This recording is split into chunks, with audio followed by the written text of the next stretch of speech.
First programme వాళ్ళ మేనిఫెస్టోలో ఉన్న మొదటి కార్యక్రమం, ఆయన ప్రమాణ స్వీకారం చేసిన తర్వాత చెప్పిన మొదటి మాట అదే తుసుమన్నది. ఏం చెప్పింది వాళ్ళ మేనిఫెస్టోలో?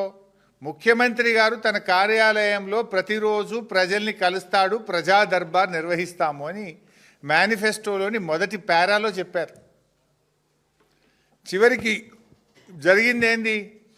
ఆ రోజు ప్రమాణ స్వీకారం చేసేటప్పుడు రేవంత్ రెడ్డి గారు రోజు ప్రజా దర్బారు నేను నిర్వహిస్తా, సామాన్యులు సైతం వచ్చి నన్ను కలవచ్చు అని చెప్పి గప్పాలు కొట్టిండు. ప్రమాణ స్వీకారం చేసి ఒక్కరోజు మాత్రమే ప్రజాభవన్కి వచ్చిండు. ఇక మళ్ళీ పత్తా లేడు. తెల్లారి నుంచి మళ్ళీ ప్రజాభవన్కు రాలే. ఒక 4 రోజులు 5 రోజులు మంత్రులు వచ్చిండ్రు, తర్వాత వాళ్ళు కూడా బంద్ అయిపోయిండ్రు. రోజు దరఖాస్తులు పోయి వారానికి 2 రోజులకు వచ్చింది.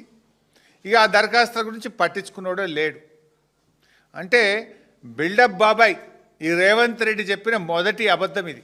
మేనిఫెస్టోలో కావచ్చు, ప్రమాణ స్వీకారం చెప్పిన తర్వాత ఈయన గారు చెప్పిన మొదటి అబద్ధం. ఇక్కడితో స్టార్ట్ అయింది ఈయన ప్రయాణం.